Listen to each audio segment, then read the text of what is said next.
Hello, friends. So, this is going to be my last concluding remarks for this particular online lecture on the detection and estimation theory. And let me conclude this course by a quick revision of what we have discussed in this particular course. We started with a simple detection hypothesis testing problem.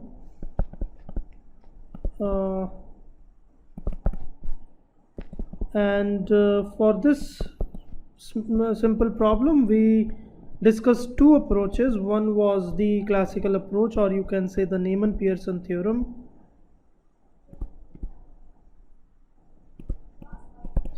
Uh, the other one was a Bayesian approach. We talked about the Bayes risk and minimize the PE, probability of error, and so on. And then obviously we understood that the likelihood ratio, which is the probability of x under hypothesis h1 divided by the probability of x under hypothesis h0, this forms a important component in making decisions between the two hypotheses. And then we talked about if some of the parameters are unknown,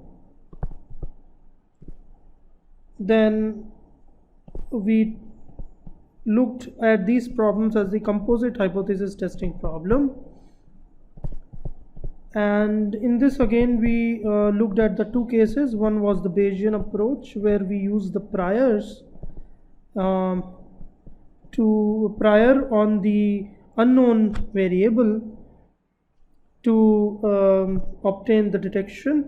The other one was the generalized likelihood ratio test that we discussed.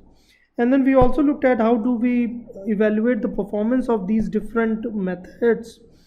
We talked about the test statistics that we could derive. Then we could also derive the probability of detection, probability of false alarm.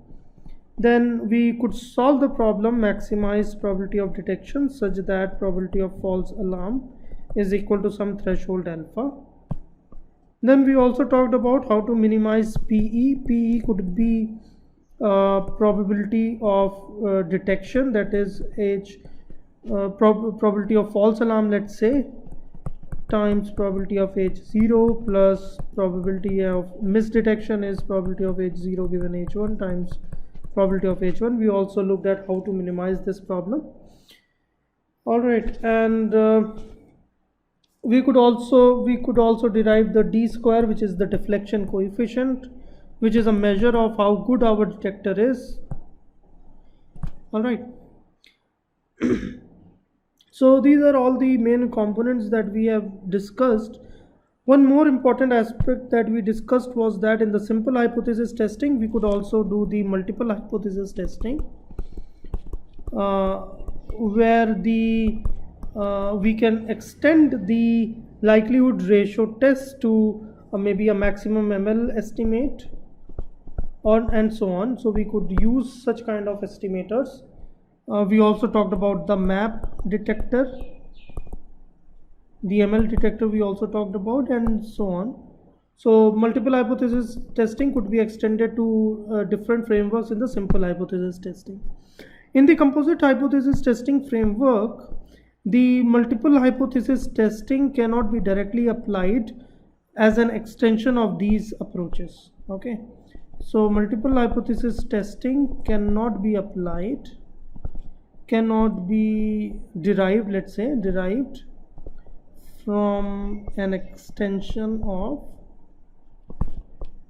Bayesian approach here, or the generalized likelihood ratio test. All right. So it was somewhat complicated, so it required some more information about the estimation theory.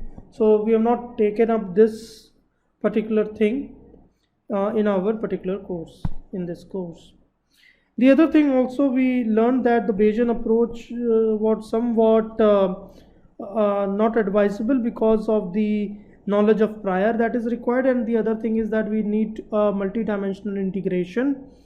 So Bayesian approach is generally avoided. The generalized likelihood ratio is good, and in the sense that it gives good performance when n tends to infinity or n tends to be very large. Okay, so its performance is close to the optimal when n tends to be quite large. The problem with the GLRT was that we had to maximize the ML. So we need to find out the ML estimate of the unknown parameters. All right. And this was we saw in last lecture that sometimes it may be a problem, and we could obviously resort to numerical methods to get these estimates, the ML estimates. All right. So I end this course here, and I hope that you would have got a good idea of the detection methods that are used for different problems, and I hope that if you come across some problems in the future, you can look over in the literature to get more insights into the detection theory. All right, and obviously the estimation part we did in the early part or the first part of the semester, and I hope that is good to you, that you understood well. So I end here our online lecture series on this course.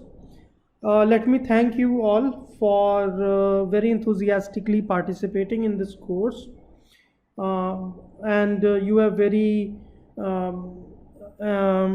sincerely understood these lectures. You have listened to these lectures, and obviously you have responded to my questions also. If you feel any problem at any time, you can obviously mail me, or you can also message me. And I wish you all the best for your future. Please stay safe, stay at your homes, and follow the local orders that you get regarding the COVID-19 virus outbreak. All right, so thank you very much.